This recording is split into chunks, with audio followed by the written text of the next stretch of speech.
Guys, good morning. Gagawa ako ngayon ng puto pao. So, ito yung ating asukal.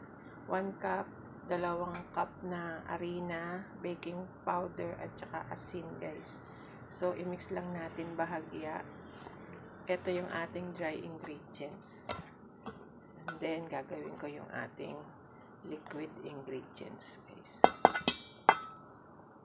So, guys, ito yung ating 2 itlog. Bahitin natin bahagya. So, sa 2 cups na harina, 2 itlog din. And then, lagyan natin siya ng 1 cup na tubig. 1 cup na tubig. And 1 cup na gatas din. Sukatin ko muna.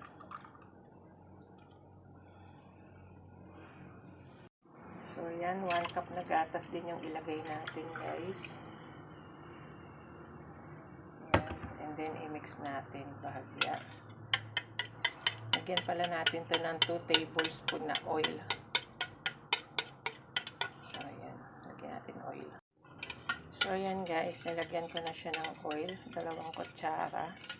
So, ihahalo natin yan dito sa ating dry ingredients. So,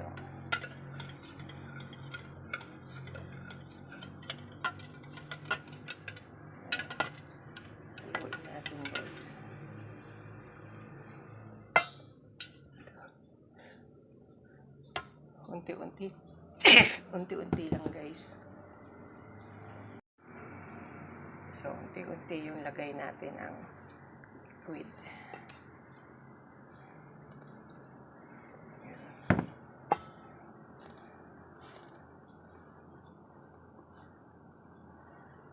So first time ko itong gagawa ng puto pao guys. So yung ating gagamitin fillings is yung natira kong asado na baboy doon sa ginawa kong siopaw nung nakaraan.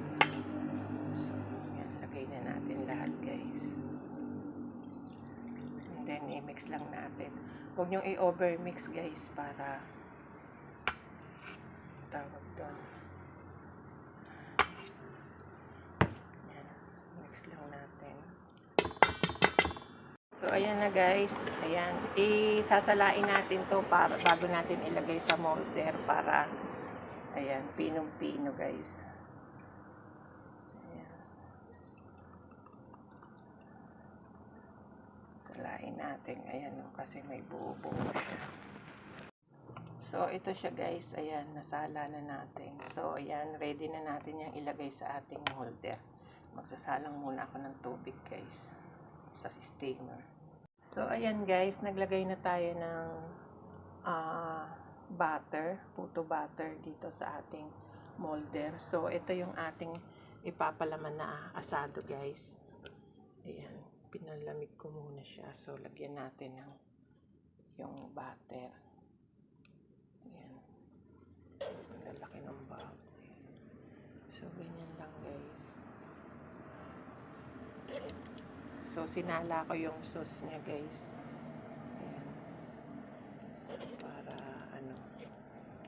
So, yung lasa ng siopaw, ito yun guys. Pinaghalo ko yung natirang sauce at saka itong butter. So, 1 kutsara lang guys. And then, tatakpan uli natin yan ng butter.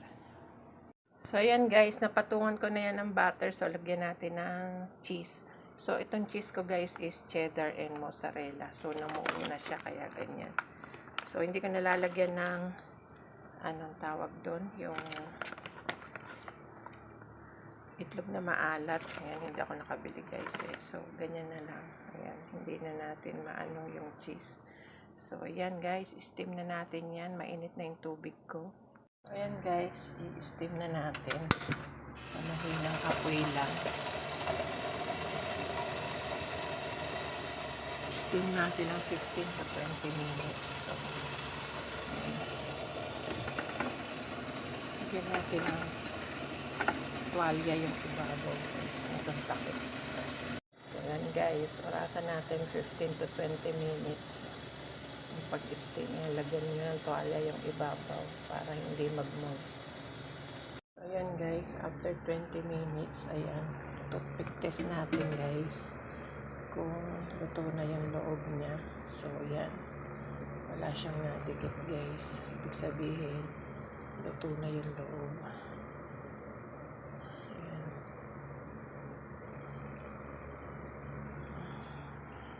Konti pa. Ayan, guys, ano ko pa siya ng 5 minutes kasi itong malaki natin is, ayan, okay na siya ngayon. Ayan, guys, luto na yung ating puto pao. Ito, umakyat yung palaman niya. So, ayan guys, napatungan ko na yan ng butter. So, lagyan natin ng cheese. So, itong cheese ko guys is cheddar and mozzarella. So, namuo na siya, kaya ganyan. So, hindi ko nalalagyan ng, anong tawag doon? Yung itlog na maalat. Ayan, hindi ako nakabili guys eh. So, ganyan na lang. Ayan, hindi na natin maano yung cheese. So, ayan guys, steam na natin yan. Mainit na yung tubig ko.